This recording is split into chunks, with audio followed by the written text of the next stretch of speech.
Шолпаншаш сүмбілі әңгіме. Жоңғар Алатауы етегіндегі жайқала өскен гүлдердің күлтелеріне шықтың қаншақ. Маңғастаудың тау сыртынан көздерін сығырайта ашқан күннің сәулесі баурайдағы жасыл құрақтың жүзін қытықтап жіберді. Әлі ұйқысына оянбаған еңістегі ерке гүлдерді салқын самал баяу желпіп өтті. Осы бір табиғаттың мамыражай тірлігін әйелдің ащы даусы бұзды.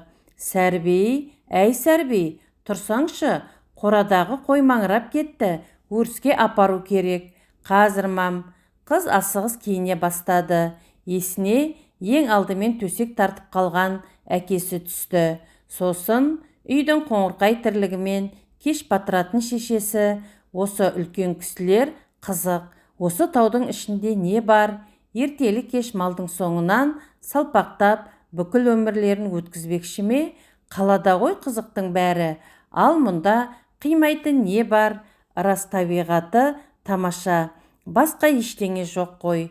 Шіркін, қаланы айтсаңшы, ішің пысса киноға, болмаса би кешіне барасың, саябақта серуендеп қыдырасың, достарың да көп. Қалада оқыған 4 жылым өткізген бүкіл ғұмырыма татиды-ау. Әй қыз, ұйықтап қалдың ба? Неғып шықпай жатырсың? Сен тұрғанша сиырларды сауып бітіретін болдың ғой. Қазір барам. Осы қыз далада жүріп әбден ұйқышыл болып кетіпті, деді. Шешесі айғаным өзімен өзі самбырлап жүр. Сәрбей ренжіп қалған шешесінің бетінен сүйіп құшағына қысты. Болды енді, жас бала құсамай, тез шайыңды іште, малды өріске шығар. Жарайды, деді ол қуана. Қыз жуынып, дастарқан басына жайғасты. Сары самаурының етегіндегі дөңгелек сырлы зередегі майыққан сиыр сүтінің қаймағына бауырсақ батырып жеді. Әкеңнің жағдайын білесің, 2 аптадан бері орнынан тұра алмай жатыр.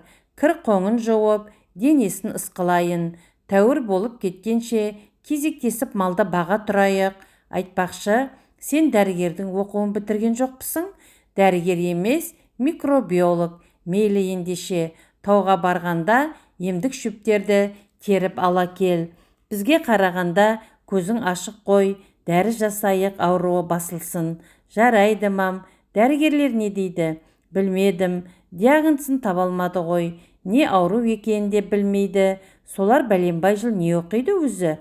Қызының тұнжырап қалғанын байқап қалған шешесі, көңіліңе алма, менің салдырлап айта беретінімді білесің ғой, деді жайбарақат. Сәрбей мырс етіп күлді де қабағын түйе қойды. Мүмкін жазылмайтын ауру шығар. Жазылмайтын ауру болушы ме еді? Алла тағала әр аурудың емін қоса жаратқан. Жарайды, бар енді бол. Күн болса ысып келеді. Тезірек таудың бауырына жетіп ал, қызым. Бұл кезде ойдан өрге лекіп соққан саумал-самал қыздың көйлегін желпіді. Сәрбей тауларға қарап бір сәт ойланып қалды. Сәл төменірек сағым буа бастаған жасыл кілем қалт еткен қарадан ада екен. Есіне құла таңның аппақ шапағын жамылып қойды өріске жаятын әкесі түсті. Үйге қайта кіріп, әкесінің қалын сұрады. Тәуір болып қалдың ба, әке? Деді. Ескі төсекте ұзына созылып жатқан әкесінің жанына тізерлей отыра кетіп. Бүгін жақсымын, қызым. Ертең малды өзім бағам. Жоқ, сіз әбден құлан таза айығып кетіңіз. Мен үлкен болдым ғой. Үлкен болдым дейсің бе? Сен әлі бізге кішкентай қыз сияқтысың, деп Әбілсейіт қызының маңдайынан сүйді. Дипломыңды алдың, үлкен қызметке тұрасың әлі. Шешең екеуміз сенің тілеуіңді тілеп жүрміз ғой. Әке, қалаға көшейікші, мал бағуға денсаулығыңда жарамайды. Шешең екеуміз осында талай жыл тұрып үйреніп қалдық қой. Қала кезіп жүре аламыз ба? Сіздерді қалаға көшіріп әкетем. Қартайғанда қиын болмай ма? Әбілсейіт ауруы сыр беріп зорға жымиды. Сәрбей шешесінің даусы қаттырақ естілді. Жарайды, әке, сен алаңдамай демала бер. Тауды жақсы білемін ғой. Малды өзім жайып келемін, деп тысқа шықты. Болсаңшы енді, түс болды ғой. Сенің осы қияли мінезің ай. әнеу жуасатты көрдің бе? Қайшығұлақ па? Иә, соны ертеп жөнел деді. Шешесі шыж-бұж болып, іле жылқы оқыранды. Әлі үйретілмеген жылқының даусындай. Қыз жақындап келіп, жолынан сипамақ еді. Текті жануар бір орында тапжылмай қалды. Қайшығұлақты бұрыннан таниды. Бұл жорға шабысқа жоқ демесең, жылқы желісте дес берместің нағыз өзі. Сәрби алдына жарым отарға жуық қой ешкіні салып, тауға қарай тартты. Сонау етекте жыланбел күміс бұлақтың қос қапталына қан қызыл ит мұрын толған екен. Қалқиған тамнан қозы көш алыстап кетті.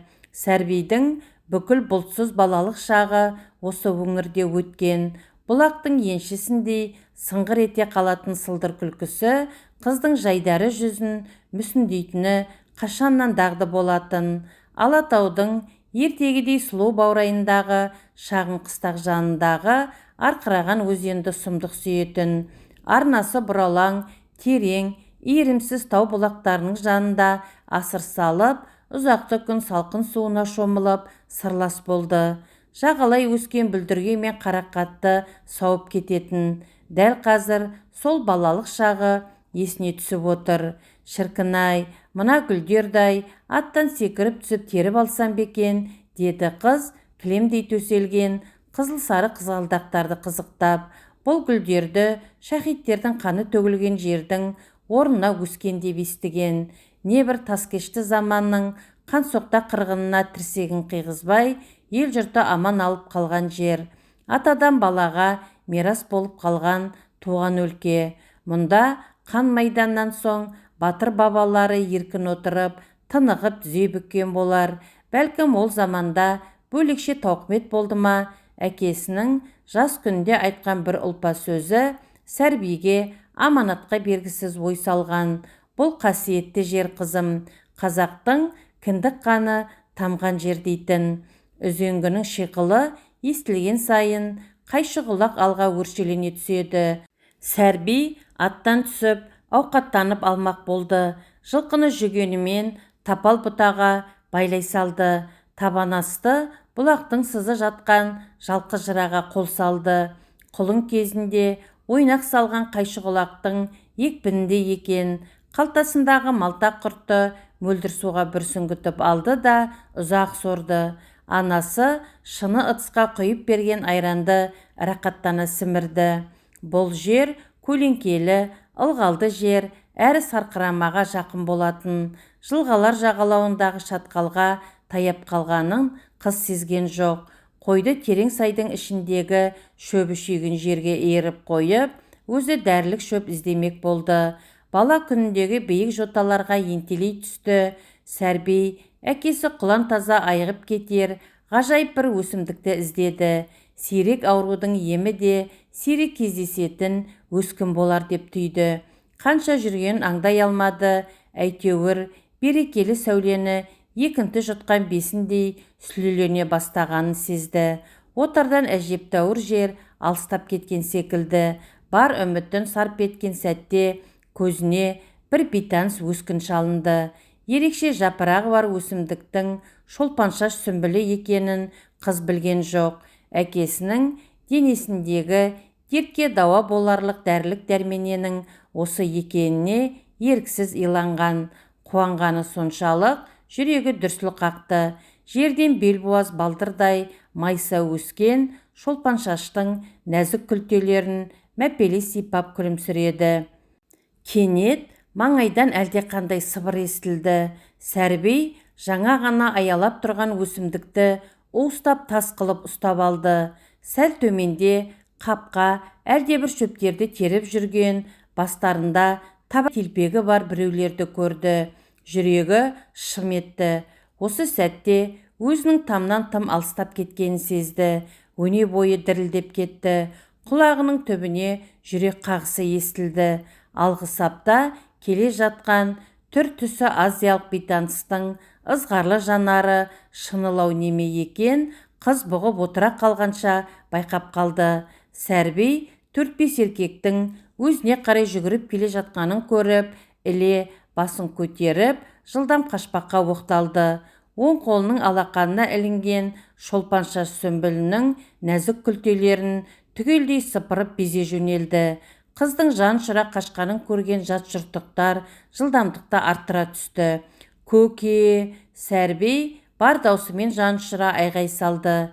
Ешкі түшкіріктің өзінен жаңғыртып кететін тау іші бар қыпшақ даласына жетердей үн қатты. Шыңғырған қыз ба, алатау ма білмеді. Зарлы үн төңіректі түгел тітіркентті. «Ұстаңдар оны, тірі жібермеңдер» деді тапал бойлы, талтақ аяқ, сықыр көз бұйыра. «Жоқ, тірідей ұстаңдар, қызығын көріп қалайық» деді екіншісі. Жанындағы үш жігіт алға қарай бастырмалата жөнелді. Қыздан ес кетті. Жүрегі алқымына тығылып, ентіге бастады. Аяғы алға бастырсайшы, буыннан әл құрып кеткендей зорға жүгіріп келеді. Дәл қазір қолында түйреуіш болса, ұйыққан санына кіршеткізіп зымырар меді. Ойы бұзық арамзалардың қолына түспеуді іштей тілеп келеді. Өкпесі өшіп, жерге талып түскенше жүгіре бермекке бекінді. Алдартына қараған жоқ, белуардан келетін қалың шөптің арасымен зулай берді. Мойын бұрса, сығыр көздің бірі ұстап алардай екі қолын алма-кезек сермеп келеді. Қыз қалың шөптің ішімен зулап келіп, шалынып кетті. Алға ентелей құлап, жалма-жан қайта тұра жүгірді. «Шеше!» Құлын даусы төңіректі тітіркентті. Сығыр көздер қызды ортаға қоршамақ ниетпен жан-жаққа бөліне бастады. Жау жақындай түскен сайын көңіліне ұялаған үрей қанатын жайып қабынып барады. Шіркін-ай, неге ғана еркек кіндікті болып тумадым екен? Қуғыншылардың жанын жаһанамға жіберіп, қарағұрым қандаласын мыңғыртып, қансырап тұрған түрмеде шіріген артық еді-ау. Амал нешік, қазақ қызында абыройдан артық не бар? Егер қолға түссем, алысып өлермін деп шешті. Ол бірақ ойының жақсы өрілген қамшыдай жұмырлығына таңырқай алмады. Дәл қазір жат жұртқа жемтік болса, анасы байғыз қоңыр көздерін көлеңке көмкеріп өмірі солқылдап өксумен өтпей ме? Сәрби өлермен күйге түскенше жүгіріп, бір үлкен ағашқа жасырынып демалмаққа бекінді. Кәпірдің қолына түсіп қор болғанша өлгенім артық. Тексіздің қолын денеме дартпасын деді іштей. Артына қараса, 50-60 қадамдай жерде қысық көзді жәйттер өзінен қалмай ілесіп келеді екен. Қыз қайта жүгірді. Жүрек суылы қайта бетіне шапты. «Қайдасың, қайшығұлақ?» деп айғай салды. Телпек кигендер тау үшін жаңғыртып кеткен дауыстың қай тұстан анталап шыққанын білмей абдырап тұрып қалды. Қыздың соңынан қуғандар әрең демалып тұр еді. Кең қолтықтан төмен түсіп, тәкаппар жартастың дәл түбінен атқылаған жеңді білектей бұлақтың сыңғыр даусы із кесушілерге бөгет болған. Бір абзалы алға бастырмаған қыздың аяғы сайдан төмен еркіне бағынбай зуылдап келеді. Осы қарқынды тоқтатпай зымырай жөнелді.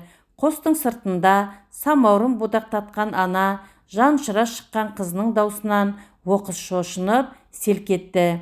Басына сан түрлі жаман ойлар кимелеп кіре бастаған.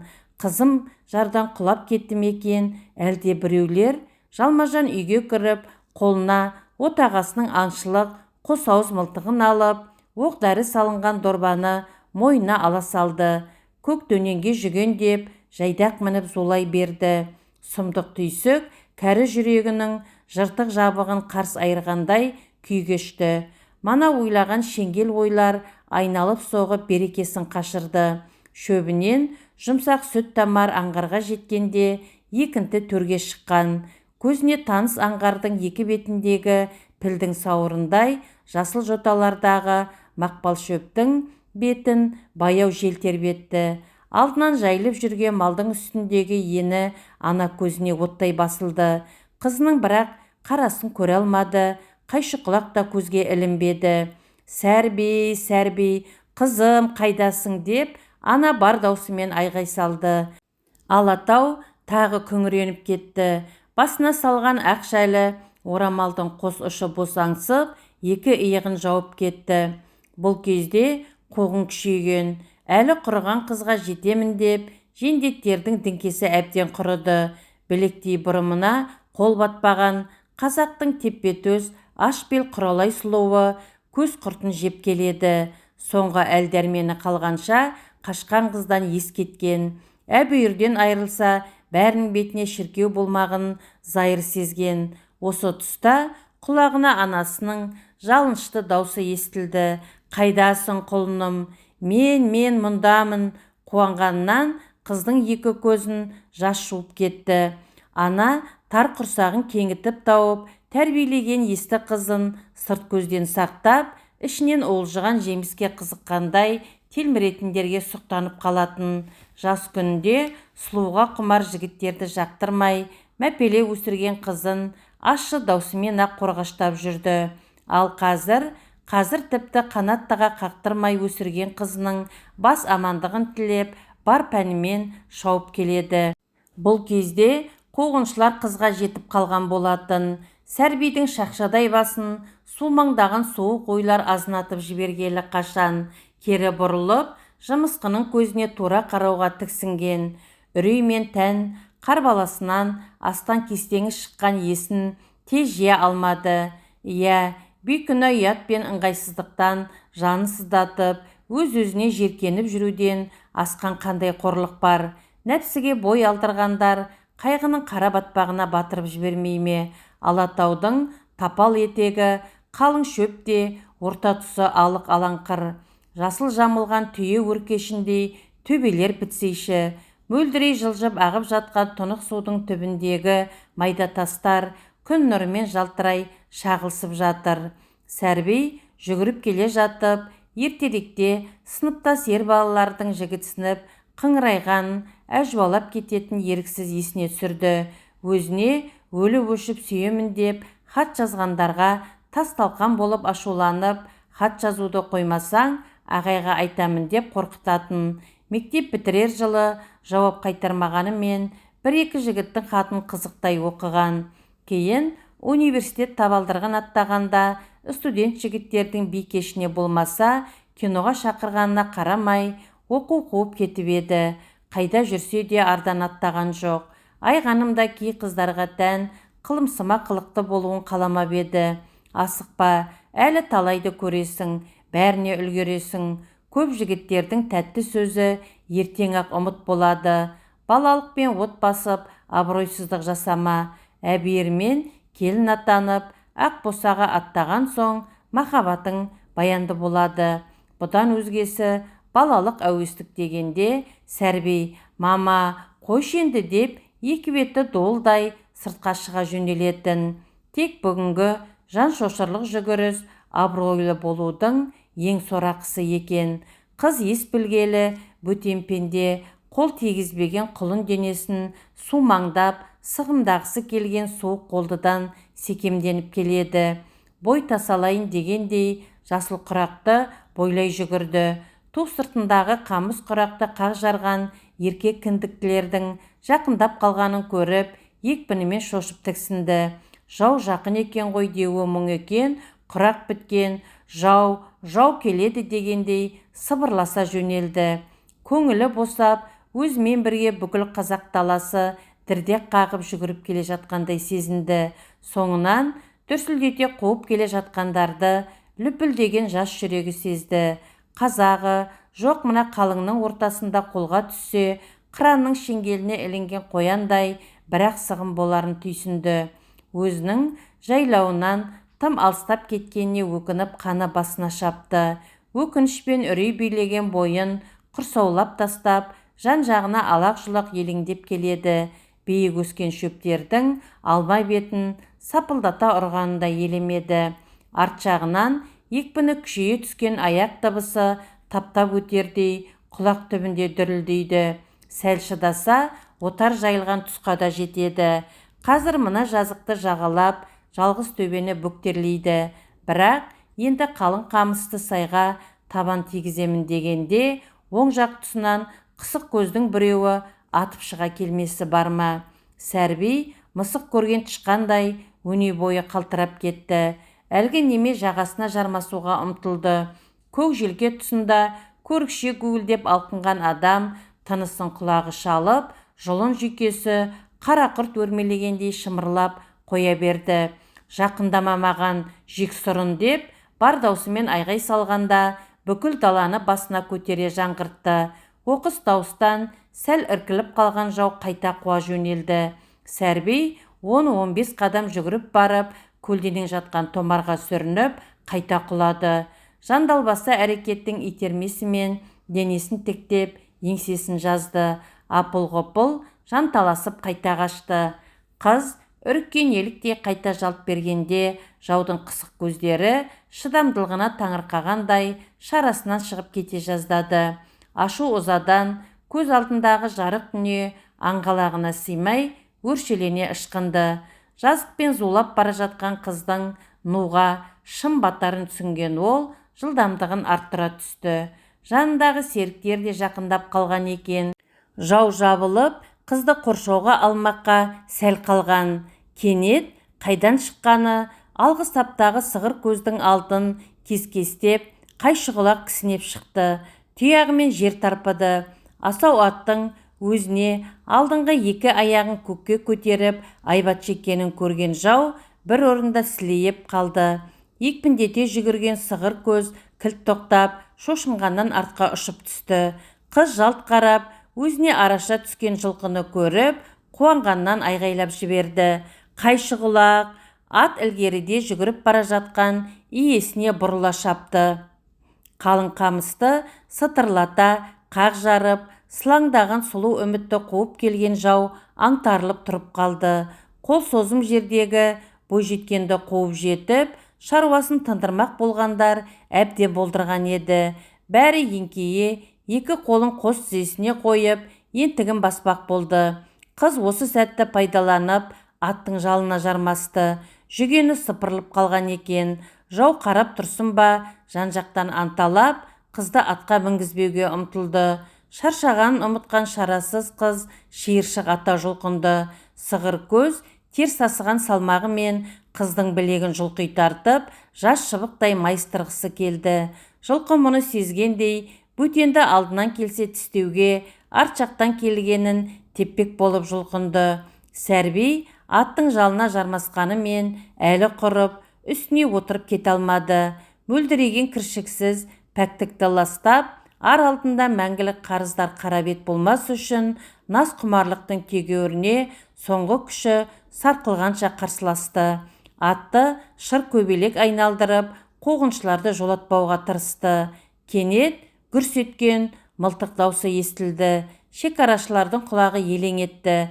Қыз денесіне жаңа ғана жабысқан қолдар әп-сәтте босап кетті. Қысық көздер жан-жағына алақ-жұлақ қарады да, бытырай қашып, қарасын батырды.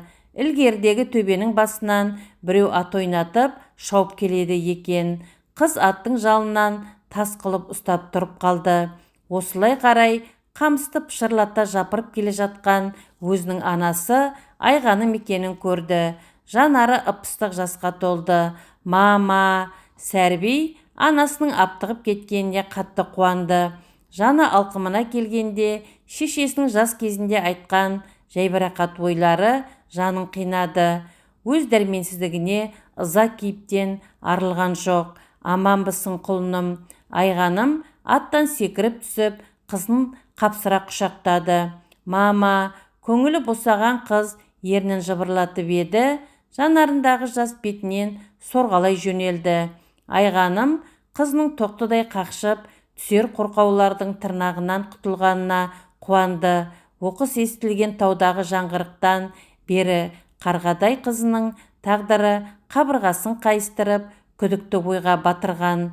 Әлгінде ғана сыңсыған дала, өксей жылаған қыз даусы байыз тауып, қасіретті үн құмығып естілді.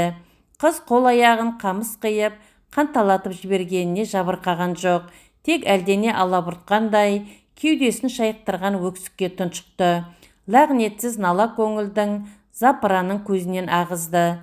Бүкіл денесін тітіркенте шошытып, қысық көздің қарулы саусақтары қақпанша сарт етіп, білегін қақшып алғаны көз алдынан кетер емес. Бәрі жақсы қызым, жылама деп Анасы баяу басу айтты, шашынан сипап мауқын басты. Сәрби жазықсыз шеккен жәбірі үшін солқылдай берді.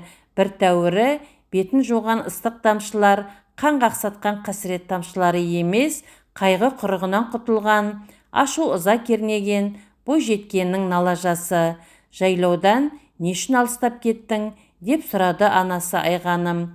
Міне мынау үшін деді, оң алақанында шөкімдей ғана қалған күлтелерді көрсетті. Айғанымның көңілі босап кетті. Қайшығұлақ кенет осқырынды. Ана мен қызы жалт қарады. Жылқының мөлдіреген көзі жасаурап тұр екен.